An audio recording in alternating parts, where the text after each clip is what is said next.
Hey,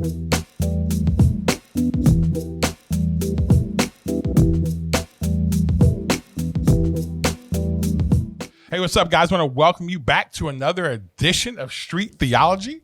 It's your boy, Pastor Adrian here. I am joined, as always. I am no longer going to call you the Clay Thompson of podcast. Oh, wow. Okay. But there's a reason why. After Clay just tore his ace and his Achilles, I don't want to put that. I don't want to put that on you. I don't want to put you. I totally forgot about that. Yeah, he did. So I'm trying to think of. I'm going to come up with another kind of consistent guy who's in there. Again, has been in the NBA for a long time. Yeah. Maybe Udonis Haslam of podcast. There you go. Been around 20 years, just a hard-working guy, came from the bottom and has been in the league for 21 years, will be a Hall of Famer. So Udonis Haslam a podcast. Pastor Derrick Hayes, what's happening, man? What's good, man? It's good to be with everybody. Yeah, it's good. And again, we are joined, as always, by our Expressions architect, Michelle Warner. Michelle, what's happening? Hi. Good to see you. Excited to be here. It's going to be exciting, guys. We are excited as we are recording this. We're recording this Thanksgiving. Coming up, Thanksgiving is tomorrow. Man, so exciting about really Thanksgiving. exciting. The day it's okay, where just for some reason we magically feel like no calories count. No calories. They don't count that day, so we'll put 4,000 to 5,000 down and just not even think twice. There's something about Thanksgiving where there's nothing wrong in our brains at 11:30 at night. You know what? You like, let's just fry some ham. Yeah. and eat a ham sandwich at 11. Go for round 3. Leftovers are the jam, man. They are. Thanksgiving leftovers. I feel like I feel like Thanksgiving is. I feel like Thanksgiving is like the equivalent. Thanksgiving Day is like the equivalent of like the airport. Like an airport, I always tell people there's like no rules at the airport, right? Mm-hmm. It's okay at the airport, it's 6 a.m. for somebody to be like drinking a double at 6 a.m. You're like, dude, like that wouldn't happen anywhere else on the planet, but the airport is fine. Thanksgiving, you eat whatever you want. Guys, we hope you enjoy your Thanksgiving. You'll be probably getting this after that. And so we hope you all are doing well. Make sure you like, you subscribe. Again, 5 stars only around here. You know what I'm saying? Don't give us any 1 stars. But man, we are excited today, man, we have an incredible guest who is with us. Somebody who, if I can honestly say, was really, we have a mantra here at Engage. We love moments, but we live for movements. Mm-hmm. I can say that because of this this gentleman, that it created really a moment that actually sparked the movement in my own life, which I think leads to a lot of what we're doing here at Engage. Pastor Dave Gibbons. I heard Pastor Dave, I think it was in 2009 at Catalyst Conference in Atlanta. And it was the pre-lab before the conference. And it was the first session. I'll never forget, we're like in kind of a little bit in this little auditorium space. And I went in there and he spoke. And it was like for the first time hearing somebody speak, which you felt in your heart. Yeah. Mm-hmm. Somebody actually put words to. And one of my friends who was with me, he walked away. He's like, how was it? I asked him how he was. He's like, I thought it was pretty good. Whatever. I'm looking for the other ones. He's like, how are you? How do you think it was? I'm like, I can go home. Like, I'm ready to go. I got everything I need. I can go home. We didn't even start yet. And a few years later, I just happened to reach out via social media to Pastor Dave. I think it was on Facebook. And he was so gracious and responded. I just wanted to tell him thank you for all he's done. And from that, we sparked up a friendship. He actually came down, spent time with our team. He's actually supposed to be at our first ever New Rules conference. And because of the hurricane that came through and just the type of man he is, he literally, we like, hey, we have to cancel. Really sorry. And man, he just called me that night, just like, hey, the flight's still there. You want me to fly into Tallahassee? And he flew from California to Tallahassee for literally less than 24 hours. Yeah. Spent time with our team, awesome. And it literally went for it. So, man, we are so excited. So, Pastor Dave, we are so excited you're here, man. Thank you so much for joining us today. I'm glad to be with you guys, Adrian. So proud of you all. Oh, well, sir, we are happy. So, Pastor, why don't you do this for us? Just kind of let the people know a little bit just about kind of a little bit your background, the idea of birthing, again, what you have done there in California to then the pivot and even again, it's just a constant moving and pivoting. You've always been someone who's a forward thinker. Just kind of let the people know where you've come from and just kind of what you're doing now. Yeah, well, I was born in Korea and had a bicultural background. My dad was white, my mom's Korean. So grew up with this kind of the tension of third culture. And then I always wondered, why did God make me this way? Because I never quite felt at home in any one culture. And so I wrestled with that all my life, and then went into a Korean church setting right out of seminary for 5 years, but didn't feel right. About 93, there was the LA riots. And then that really provoked me to say it's time. And so I focused on reconciliation, and we launched a church in California, targeting the next generation of young leaders. And they just took off. But then about 10 years into it, we had multi-sites growing real fast, but something didn't seem right. And then I just went on a 10 to 15 year journey to try to figure it out. And so that's what the last 10, 15 years has been. And, in the midst of it all, personally, I feel like my focus is being a catalyst where I can help people move to the next step when they get to a strategic point in their life, usually driven by pain, not by choice. And then so right now, I pastor, but my role is to help cast a vision and strategy. And then I'm one of the primary speakers. And we have a management team that takes care of all the operational side of the church. And then I spend a large majority of my time just working with different types of leaders in multiple domains like arts, sports, business, entertainment. Nice. Yeah. And I think, just for the people to know, again, one thing you'll know about Dave is he just will downplay a lot of stuff, but again, had literally one of the fastest growing churches. He was doing all the things. And then I'll never forget reading, one of the books that he had written, and he just said, hey, I think it was right after Easter. And what's really interesting, that same place in Anaheim, Pastor Dave, where you said you kind of had that moment where God spoke to you, was literally that same place is where God spoke to me in 2004, same building in 2004 at an Every Nation conference where I felt God told me like, hey, you're called to go into to plant pastor church. It's the same time where you had the same place where, where you heard God spoke to you saying, is this it? And what I said that to everyone to realize that Pastor Dave, they were going to a fast growing church and then he felt God was completely redirecting him to go a different way, which again, we'll dive into this, is that this was even, this was 10 years even. Matter of fact, I don't think the church has really fully gotten here. There's been a few of us who are starting to grasp this, but this was 15 plus years ago that he was ahead of the curve. I thought I was ahead of the curve when we started 7 years ago. And he's always been one of those guys that's always been forward thinking. And so I always admired a church that was growing, doing everything everybody asked you to do, to say, you know what? I'm going to stop doing this. I'm going to go bi-vocational and just to do this whole thing. And again, but it speaks to the idea, I think more than anything else, is you spend time with Pastor Dave's deep heart and love for Jesus and his commitment to him. That when he says something like that, because I just know a lot of people who would hear something like that, living in what everyone says is the epitome of it, and they say, yeah, we're going to go a different direction, it speaks to a lot. So again, I want to give people kind of a background of that. And so, kind of jumping into it, Pastor Dave, again, I'm going to start off and we'll just kind of just round robin this thing. But I want to ask you, how's this season of life been for you? 2020 has been a year for everybody. So how's it been for you? There's a lot of great adjectives. For me, it's been exciting. And it's a time of activation and a time of flourishing.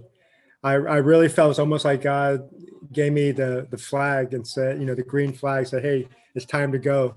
It's go time. And so I got pumped up as soon as I figured it out and they said COVID had hit. Then I thought about it. I go, this is the season. So we just started activating to the next level everything we had been dreaming about. I think I'm going to follow-up questions. I know. Go ahead. You guys got questions. Go for it. Yeah. Okay. So 2 questions, because they might be related. One, it was that you said over the next 10 to 15 years, you spent time discovering what was missing. Is that tied to what got activated this year, or is it a little bit of something different? Yeah, it's tied. When you see something like 15 years ago, it's like prophetically or however you want to look at it, you see the mountaintops. You don't always see the valleys in between the mountaintops. And so it's not till you start walking that you see the nuance and some of the hues that were not obvious from afar. And so a lot of it had to deal with the reorganization and the re-examination of the systems and the metrics and the power of the church. Wow. Yeah, I want to dive into that one and just kind of just go there, because I have another question. I'll ask this one for later, but the one I want to ask next, so with that reorg, what does that mean? What do you see with the future of the church? What does that look like? Yeah. Well, there's a couple shifts. One's design wise. It goes from just being a Babel where everything's centralized to work through us, where everybody has to come through us. We become the one-stop shop.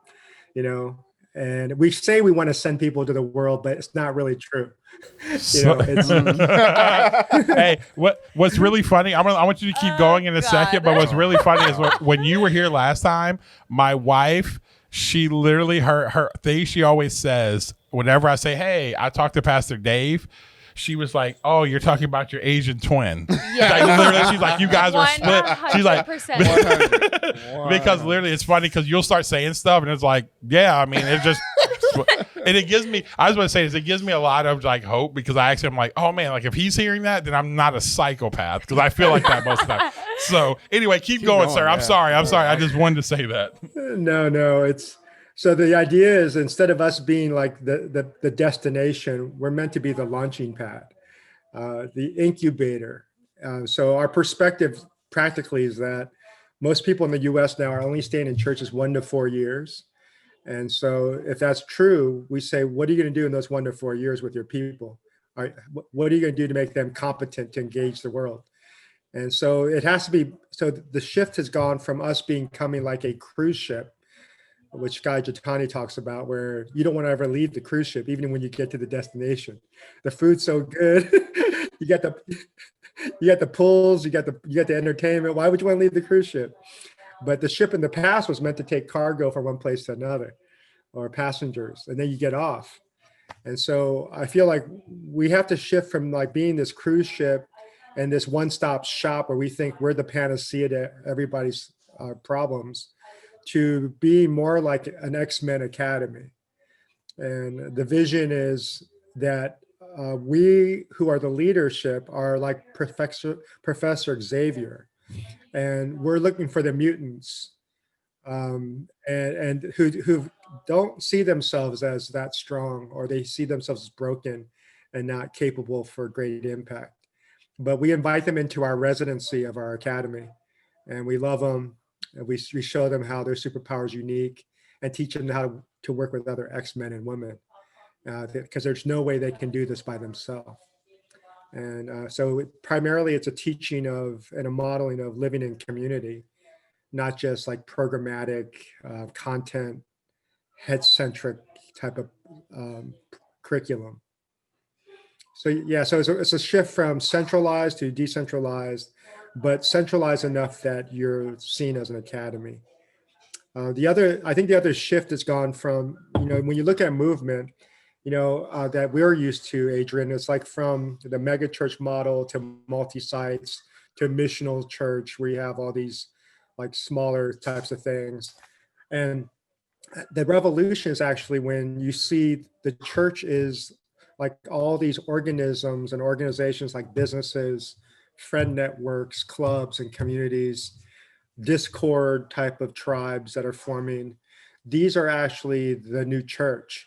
And we have to see that the pastors, the apostles, the evangelists, the shepherds, the teachers are really the C-suite. They're the executives and the leadership of these orgs.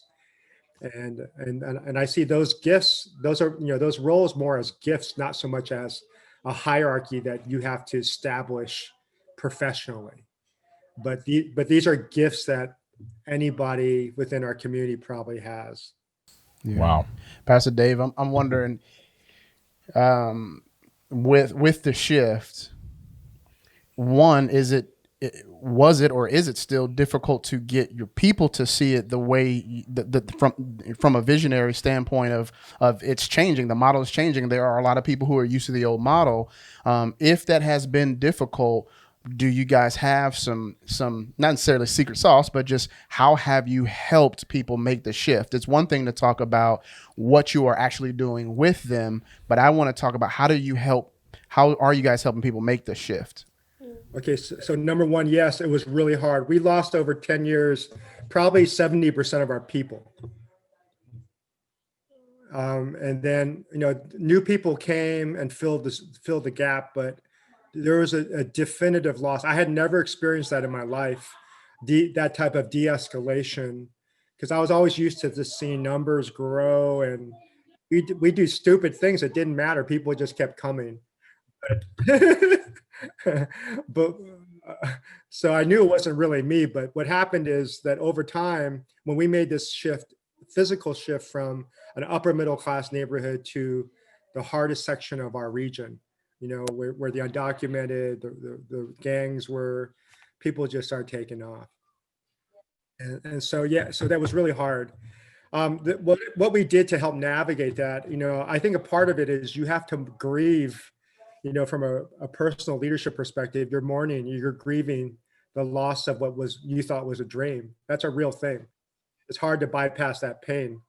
And I think for me, I had no one really to talk about with this, because I don't know of too many people that were making that type of transition. And but all I did was I then started realizing that I could not do it from a public perspective. So what not to do is just to think you have to institute a big public program and change the whole church. So the way I would do it over again, and then we eventually found out this is the way, is I created a side organization, kind of like what Adrian did with, his Engage and some of his work. I launched a thing called Zealots and the X Network. And I just started working with leaders on the side. So, if you think about this, it's really good. It's really it's a really good case study when you look at businesses, because a lot of the most successful businesses, they have an R&D division. They have to have an innovation division to survive. Usually they say 10 to 20% of their resources will go into the innovation side. So I tell leadership, you don't have to change the whole thing. Start working in an innovation group and let all the leadership and other people know, hey, we're just testing out things here. We're experimenting. So there's expectations that are set. And then what happens is, as it gets successful, it starts bleeding, because the people who participate in that process, they start to tell all their friends. And that's the best type of marketing. That's the best type of engagement, versus you trying to sell it. Because almost at that period of time, you're damned if you do, damned if you don't. Anything you say, it doesn't matter when there's this big hurt going on. So that probably was one of the key things. And then I just focused on developing the IP, the intellectual property. Basically, what's the content and the tools, what's the weaponry in a way that we need to cultivate to give to these next generation of leaders. So I just went hard on looking at, like, what do I need to give these young men and women around the world so that they can fly, so they're not anchored by the church, but feel like they're favored by the church and resourced by the church. Yeah. Wow. I think, for those who are, listening and a part of our community and outside of our community, again, just, wanting to kind of connect the dots of how that's actually happened, even within our context, because it's, we started the New Rules Project as kind of like, we're going to test to see the idea about how do we do human purpose development and get people whatever, that now has turned into the Nehemiah Institute. Yeah. Right. But we just kind of said, hey, let's see what works and what doesn't, and now it's done that. And then there'll be other things. And so, but again, as we do this, and why I love having Pastor Dave and having our team is because as someone who's ahead, as someone who's doing it and has been in those spaces, it's always hard for me, because even what, Pastor Dave said, the grieving process or the loneliness process, because, he had no one, until I found him. I was like, man, once I found him, I was like there was literally very few people that we can really find. I think, especially in our country, to be very honest with you, there's probably a few more, but Pastor Dave is the only one I really know who's actually doing it this way. And so that's why it was such a help for me that I had someone to God, even though different contexts, California being in the South, again, his context versus me being African-American in the South in multi-ethnic spaces. So it's just been really helpful. But again, just always reminding our people that we are heading. And I think the difference too is they were going a certain path. You guys are going a certain way. And we just actually started that way. Yeah. So part of the reason why there hasn't been such a crazy loss for us is just like, this is the only way we've known. Yeah. It's just this way. And those who don't fit in, we just keep moving because the culture is just that. And so again, here's the next question I want to ask you is that, we transition, is that how will really COVID, you think long-term really impact society and also the church? Like, how, maybe what do you feel like it's sped up? Or, in our culture and society, was it exposed? Because a lot of times what we're hearing with COVID, right? We 2020 and all the stuff with 2020, But what we've kind of talked about is like no one's really talking about what really it exposed. You know, like it exposed a lot. So I guess I would ask you, how's it impacted? Like, how do you feel like it's impacted society? What's the long-term effects, and what will be the long-term effects in the church? Yeah, I think in terms of impact, I think there's a phrase that I remember. It's like scarcity brings clarity. And, you know, whenever you go through a crisis, a trauma like our nation has collectively, what happens is what's exposed is the brokenness of our humanity and of the systems. And so to me, the uprisings that we see with civil rights and with Black Lives Matter and the Black and the brown issues, to me, these were always systemically there, but it demonstrated the fissures, and these fissures became gaping like holes that everybody now notices. So to me, the impact has been good in that it exposes where our nation needed healing and address. It exposes the systemic and white supremacy, systemic racism and white supremacy of the white evangelicals, especially. And it showed that specifically, you know, there are people who said they're multi-ethnic and they love the whole world, all that type of thing, but it wasn't true. They didn't even know they were lying. You know? Yeah. Wow. Gosh. Let me, because you're on that vein, we might as well go down that road. But I want to ask you, because that's been one of the biggest things that I think that I feel has been exposed is just that reality of how a lot of it was not really leadership being pulled up. I think we saw it a lot with, say, Lecrae, when those guys, you know, a few years ago, and when everybody kind of turned on him and everybody, you know, but now it's like you're really seeing, you know, I think, you know, Pastor Dave, like, do you think a shift, I've heard people say this, that the shift in this current moment in the church is God really pushing forward really people of color to kind of help really, I don't know, like usher in this next thing that God wants to do? And not that there's not, like, you know, white evangelical people who are involved, absolutely, but that it's been so white evangelical dominant that now that maybe God's doing it. I don't know if you want to speak that, or any other thoughts you have about the shift we're seeing in the church, especially around this idea of race. Well, it's been happening already. The white church is just seeing it. But the reality is the Black and the brown have been leading us for a while culturally, whether it's music, whether it's entertainment, whether it's scholarship, whether it's poetry, writings. To me, there's a lot of already great creativity coming from the community. But again, now a lot of the white Christians are just seeing it. I think what's going to happen in the future is you're going to see the continued rise of the brown and the Black.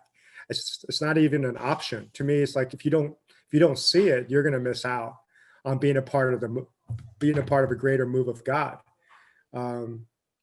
What's happening now is you're seeing the baby boomers, they're dying, man. They're dying. And you're seeing, like with the Trump, who's like a symptom of the white church, you're seeing how it's almost like their last gasp, their last effort to try to really hold on to power. And to me, it's a sad thing. It's a really sad, they're flailing around. So to me, it's like, you know, I feel sorry for a lot of people, but also I say it's time. It's time for a lot of these systemic racism and white supremacy to die. And it's time for any leader to speak up about it, because if you don't, you're not really demonstrating to me the other flavor of worship that we've missed out on. Because I see worship not simply as like music and preaching, but I see worship as justice. You cannot separate justice from worship. Wow. Wow.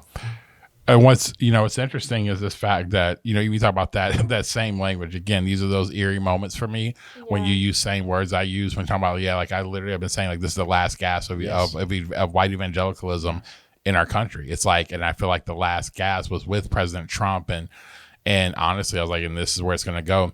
I want to ask this because you have done such a great job with wisdom and being able to push on areas, but also knowing the balance. what is the, because one of the things I see the danger of how with this, I really feel like this is a time of real empowerment that is happening for people of color. I mean, I think that's why the uprising is what it is. I tell my, when I'm working in corporate worlds, they're asking, why is this so different? I'm saying, because for what you're starting to see is I'll say black people and people of color are saying, no, we just don't want, we're not here for just, little committees.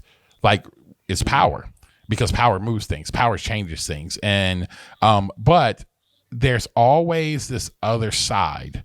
There's always a dark side to this. And one of the things I'm seeing is how this, in a political sense, progressive left has kind of taken something, in my opinion, that started off something God's doing and hijacked. And I feel like in every generation, or when this happened, you think about civil rights, what Dr. King was doing, but then there became a rise of a more radical type of thing. And what I tend to see is more white evangelicals and others say, okay, well, it's just to dismiss it now because of this side, and, they did that with Malcolm X, or, I'm saying the Nation of Islam, but versus like, okay, no, there's still something good. So I guess I would ask this question. It's just, what's the danger? Because a lot of times, again, people like us of color, we're going to talk about, man, the need and what God's doing. But what is the danger that you see with the movement happening the way that it is? What's the cliff of this if we're not careful? I think that we lose our Christian witness, which is primarily comprised of love. So even when I have someone that I disagree with, who may even be a racist, that they still would see that I love them. That that when I'm speaking to them, I'm still respecting them as a human being, even though I vehemently disagree with them. And so to me, it's what you see Jesus, the way he lived his life was by a core ethic, Matthew 5-7, like the Beatitudes. And that guided him more than the laws. Whereas a lot of the Christian life, we focus upon the do's and the don'ts. But then but the way Jesus acted was always like with this ethic of love and the fruit of the Spirit and these Beatitudes. And so that's why, he could break the Sabbath and break the law, because love superseded it. So I think what we have to be careful about is that we don't lose the demonstration of Christ's presence. It's not just the proclamation side. And I think that's where it's gone wrong with a lot of Christendom, is we've narrowed down the expression of our faith through a proclamation orientation. It's all about words and what we have to say and declare. But the stronger witness, I believe, to this day with the young people in this generation is the presence. Can you really embody the truth? Do you really live it out? Is it authentic within you? Or is this something you're just talking about? So I think the danger, I think, is that we're just, that we lose the value of this core ethic that we have in Christ of loving our neighbors, even the racist. Oh. That's good. So in doing that, how would you say, or how are you guys equipping leadership to be able to do that actively in the midst of COVID and then preparing for the future? What do you think that looks like? I think one of the things that's critical is it has to be a value that's a core value of your organization. I mean, it's not something that's like just written on a statement that everybody reads, but it has to be a value, and then you're writing down and you're practicing. This is how we're embodying this within our organization. These are the practices that we're doing. These are the metrics that are demonstrating this. So it's taking it to the next level that's showing that you're actually activating it. So for example, if I have the value of brown and black leadership, okay, so what am I going to do about that? That's going to go beyond me just saying it. Well, it's a declaration and a metrics that we set for our staff and our church. In the next year, 30% of all of our leadership teams need to be brown and black. And so we're going for it, So one of it's a value, and then it's a clear metrics that you're going after that's measurable, so that people know that you're serious about it. The other thing that I think is important is that Adrian was addressing to make sure that it's pursued, is that when you think of every part of the power organizations of your institution, usually it's board and your C-suite, your key leadership, executive leadership, that needs to, again, represent brown and black, but not just color. It's culture. And see, that's where the white church also is messed up. They think they've done it because they put a black person in there, a brown person, or an Asian person, that they're suddenly multicultural. But that black, brown, or Asian person may be the same culture as them. That's it. Very true. Wow. So to me, it's not that, because we've all seen talking heads on TV.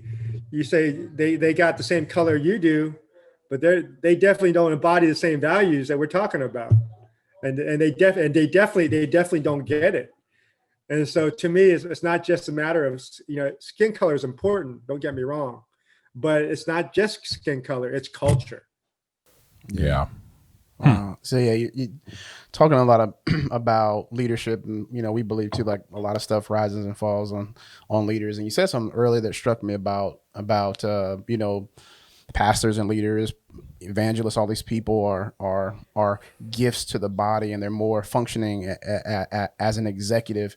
And I hear what you're saying in the same terms, and we have listened to a lot of things that Pastor Mark Sayers out in Australia have to say about the church really breaking up into networks, and you're kind of saying the same thing. And what's the tension between really empowering those networks, and as you kind of sit as an executive role, an executive body, what's the tension between empowering them and not? I would imagine people would feel like they're losing a grip on things that they, as far as church world, that just ought to be, and in terms of authority, maybe. And so what does that look like to really truly empower those networks to go? And how do you guys see that playing out? Are there struggles between the tension of, like, the ditch of I really want the authority and the power, and I'm losing that power and authority, blah blah blah, or I guess with the interplay between those things, I'm really interested in. Yeah, there's that tension you'll see with the church, but I think a lot of this is focusing more on what I call the ecosystem, or the OS, the operating system, than the hardware. Too much of the Western world focus on the hardware. It's like on networks. It's on small church, missional church, big church, multi-site church. So they have all this plug and play languaging, and some of these people, I don't even know if they really do work in these groups, because I don't know, when you work on the grassroots of this, man, it's more sophisticated than that. So I realized that the emphasis has been hardware, like reproducing these forms or addressing the form, when really it's about the OS, the operating system. It's about, like, what's the values, what's the beliefs, what's the culture, what tools are you giving to an organization, a form or a hardware, so that they can thrive to their destiny and their calling apart from you. It's like, so the difference is more like focus upon, not so much like I need to make my own hardware and reduplicate the hardware or find another hardware. It's more like, the magic of what the church has to focus upon is really the operating system of how we equip people. And then that would be translated human development, leadership development. We would know as discipleship, but I use human development, leadership development, because that's normal language. Everybody gets that. And so we can teach a corporation, a leader, an artist within his own collective, how to develop people. That's our job. How do you develop people? Help them identify what the competencies are that they want in the leader, in their organization. And then you build systems, and you build programs and curriculum, content to help build that type of leader in that hardware of that leader where he's working. The secondary thing real quick is this. So it's not only the ecosystem or the operating system, which is like the software we're putting into any hardware, but it's also your power source. So your power source is the difference maker. Because I saw that too. You can get to the point where you can articulate an operating system, have your different apps that you use that are unique to you to help other people grow their company. But then the power source is key. I call that the X factor, right? The X factor is who are you leaning into, or what are you leaning into to provoke and catalyze, sustain, and flourish your organization? What energy are you tapping into?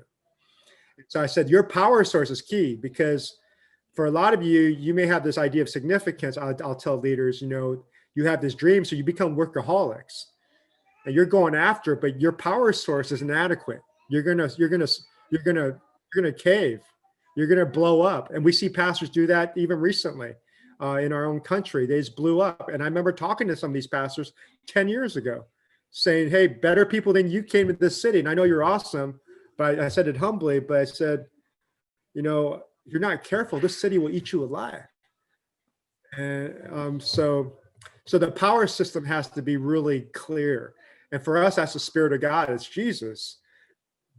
But can we talk about Jesus in a normative way where he can shine without my hype, or without my type of manipulative words to try to bring him somehow into my orbit? Can I just go ahead as a church leader like Jesus and go walk with a person and help them in their organization without having them to volunteer in anything that I'm doing? Yeah, no. And that is, and I love that, because again, I think, that's one of the questions that you get, because again, I know that same way for you, Dave, is that the idea of really seeing, within culture, you want to see culture, again, reform. You want to add value to places and spaces you go to. But then the question you always get is like, well, where does the Jesus part come into it? Yeah. And what I try to tell people all the time is that, man, if you just and how God's made you, there's some people, they're just they're natural evangelists. And so they can walk into a room, no relationship, start talking about Jesus, people get saved. Go for it. That's not me. I'm where I go in, I build a relationship, but I always tell people, if you spend enough time with people, the door is easily going to be open. And our kind of our mantra here is we have to know the story, and then you tell the story, and the one the story's about, you let him do the work. Because if we really believe the Bible, it's ultimately the fact that, I was reading it today, God draws all men near. I don't do that. He draws all men near. My job is just to work hard, add value, serve people. And when God opens the door, because trust me, it always happens, then now the key for us is being spirit empowered, having courage to tell the story. That's the difference. And I think so many times a lot of our evangelism in our culture today is all driven so much out of fear and anxiety. And I think many times of us trying to find our, actually being religion, trying to, if I evangelize, it's going to this is I'm working my way in salvation versus being, I really love someone. Yeah. Because people know, when someone says something really hard to you, it can be so difficult, but man, if it's out of a place of love, it just hits you in a different way. They could say it so just uncut, versus somebody. And I think a lot of times I see in culture today, a lot of truth tellers that are just using truth to harm people and not to actually heal people and to help them. It's because their fear and anxiety is what he's saying. It's the power source. I think a lot of times in church, that's the power source. Fear and anxiety is what the power source is for people. And now it creates, and like what Edwin Freeman says, it creates anxiety-filled systems. And that's what we have in the church. We have anxiety-filled systems. That's all they are. The more I keep looking at every one of our space, it's just anxiety-filled systems trying to literally contain and manage the anxiety of leadership. That's what most church systems are. They're managing the anxiety of church's leadership. So if you have some people, again, there's people don't listen to, hey, don't listen to Hillsong. Don't listen to, Bethel because of the theology. Don't listen to this. And you're do you not trust the Spirit of God inside of a person that's the same one in you that can help them? Let's say there are things that are bad theology that's there. The Holy Spirit will work that out. Right. And if they're in relationship with you, they'll listen to you. And I just think that that's the whole thing. And again, that's a lot of the hard work. And so, I could go on and on about Pastor Dave. One of the things me and you talked the other day, you talked about this idea of developing this leadership pipeline. That was a huge thing you kept saying to me. Again, I know when something's really on your heart, you're going to say it to me, literally multiple times in conversation. You kept saying to me, Adrian, got to develop the leadership pipeline. Everything about it will develop the leadership pipeline. Why is that so important right now? Well, because right now there's a lot of chaos and disruption. People have no idea what to do. And so, if we're honest, as if you're a visionary or you know what's kind of going on, you don't like to put anything into such codified terms. And it's very difficult to make something very linear, make it sound like it's simplistic. So that's, to me, there's a resistance to anything like a leadership pipeline, especially someone like me.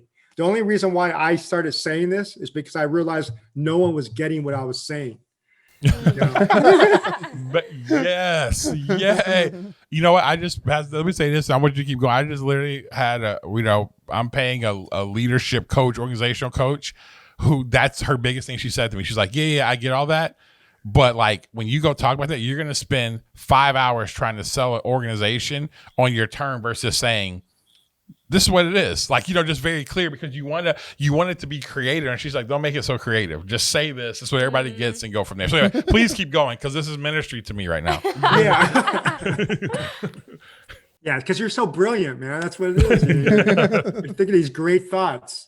But, I found what had to happen is I had to be honest with the fact that people probably are not going to fully understand everything that we're going to be seeing.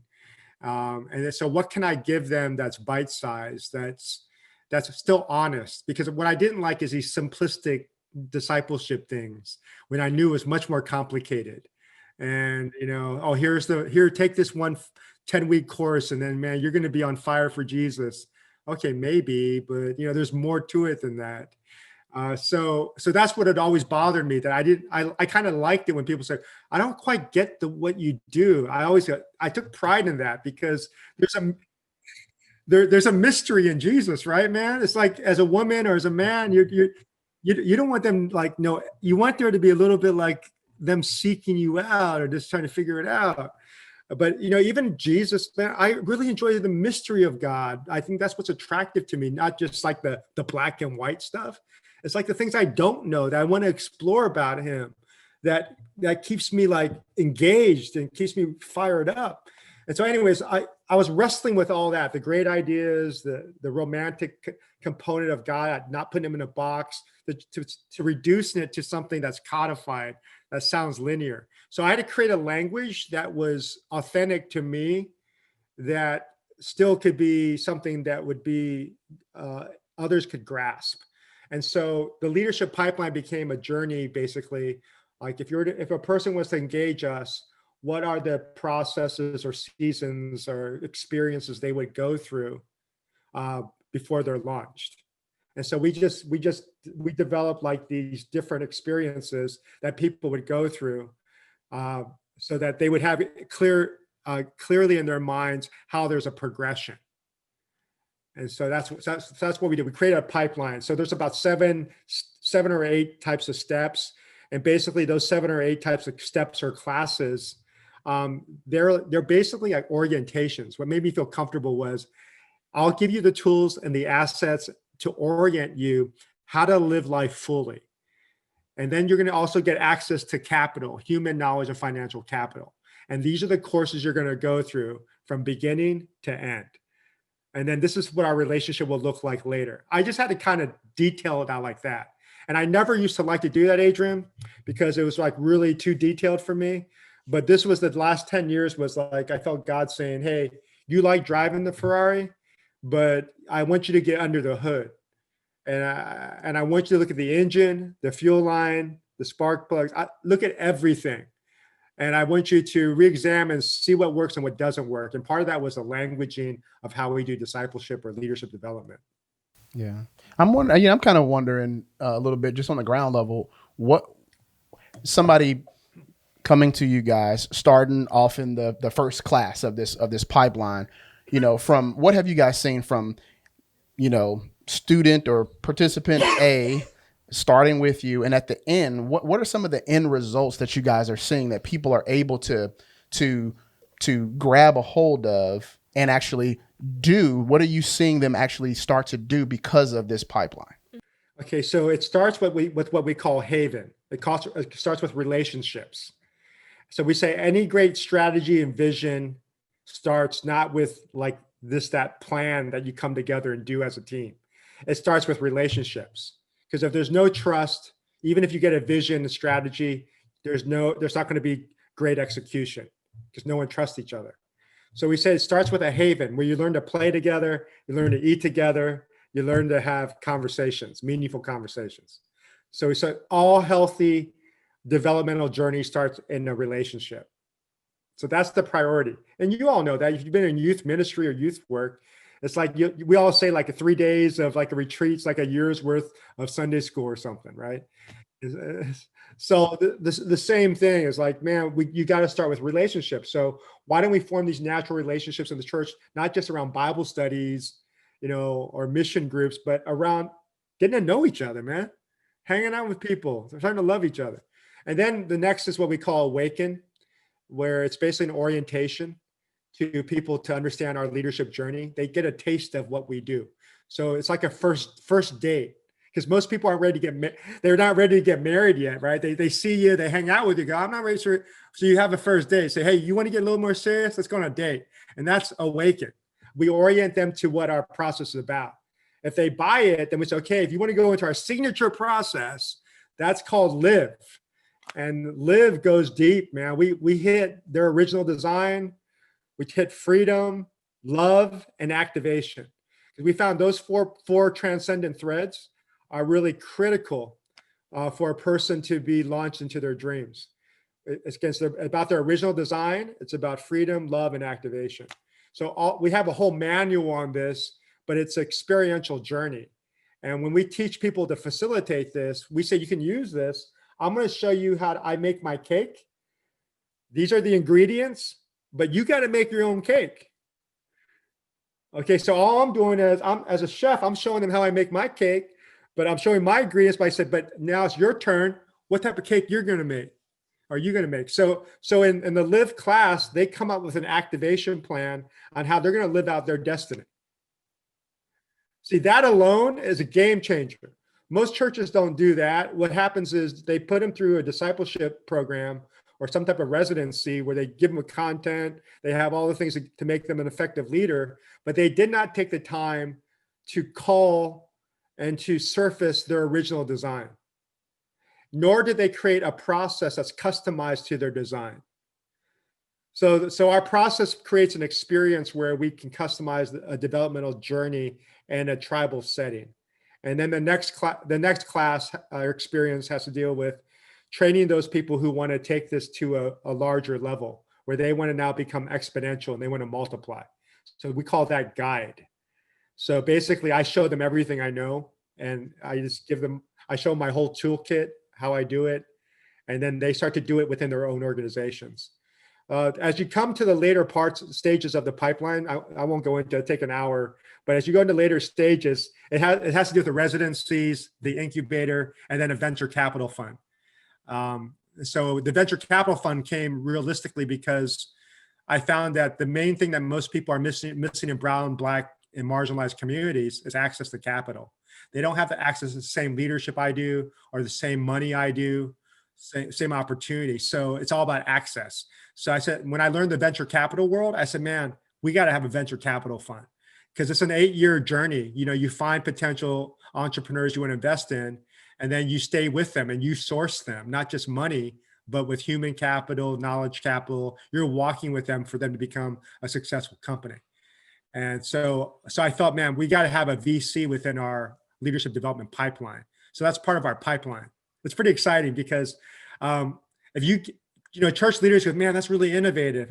I don't know if I can get that. I said, no, you're already doing it. I go, churches are already doing it, but who are you doing it for? Pastors and missionaries. You have a venture capital company for pastors and missionaries. I go, you're planting churches. You're sending them out in mission organizations and launch new mission organizations in new countries. I go, you're doing it only for pastors and missionaries. I go, guess what? What if you did this for all your people? I go, you would call that a revolution. Who wouldn't want to go to your church?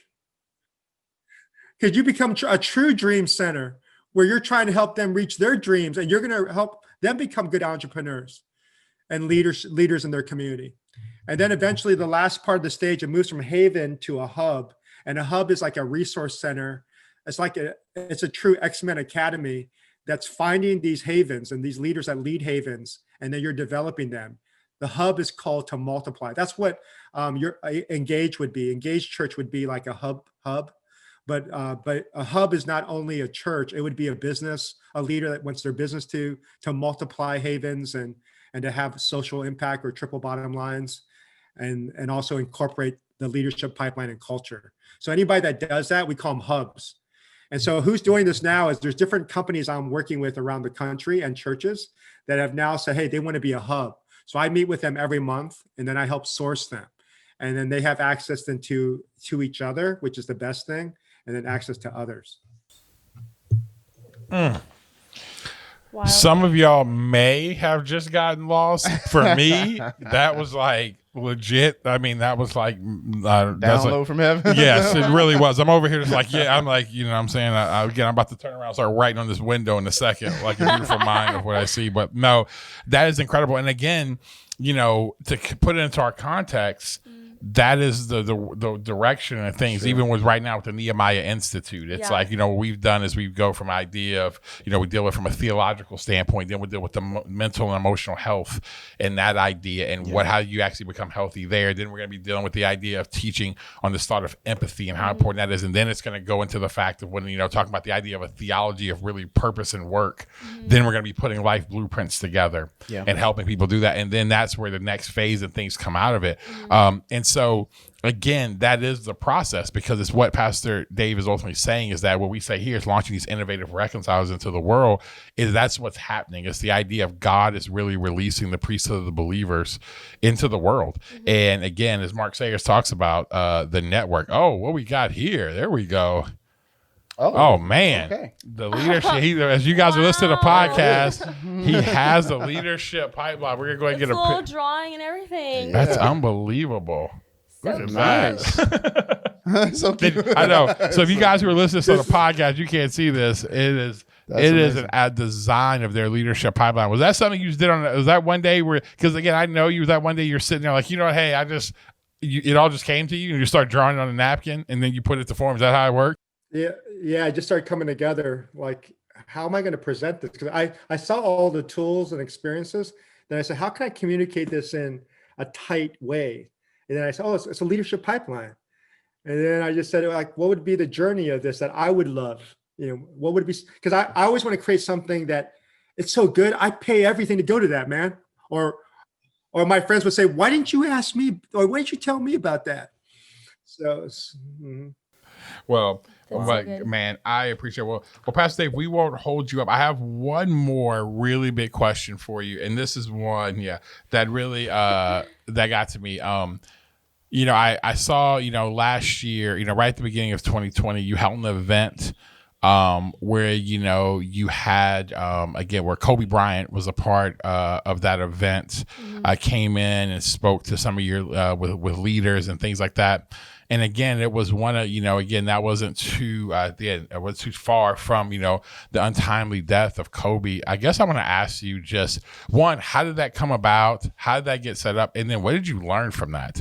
Again, as somebody like Kobe, who is just, he was just so excellent at just what he did. You know, I tell people, you know, one of the greatest things that Kobe brought to the earth was this idea of just excellence. You know, he was obsessive with excellence. That's why I went from on the court, he was what he was, to then, you know, he goes into, you know, film and wins an Oscar. Then he writes a book and it's one of the best. I mean, it was actually so, like, tell us how that came about and what was your experience? What was that like? Oh man, it was like pretty awe-inspiring, like to be with a guy like that, right? He's iconic, but what was really cool to me. Well, it came about because I worked with a hub called Ride Back Ranch, and there's this leader that I've been working with for about 5 years. He started producing these crazy, really great films. You probably heard of a couple of them, you know, like The Departed or Sherlock Holmes or Lego Movie. We heard of that. Something like. And then, and they came out with It, you know, the horror movies too. But those are actually pretty good morally. But I don't usually watch horror movies, but that was actually good. The It one. But what happened is Kobe was interested in film, and being interested in film, since our company is pretty good at that, it's the one that's really one of the ones that's really shining right now. He wanted to get involved in some way, and so we thought, why don't we, we had our staff retreat at our company. We said, why don't we invite Kobe to come and see if he'll come, and he did. He came with his management, and we just started having a conversation. I think, what struck me mostly, because I didn't like Kobe, if I'm honest. I liked him because he's a Laker, so he was cool. But I thought, from a Christian perspective, the guy seems really arrogant, man.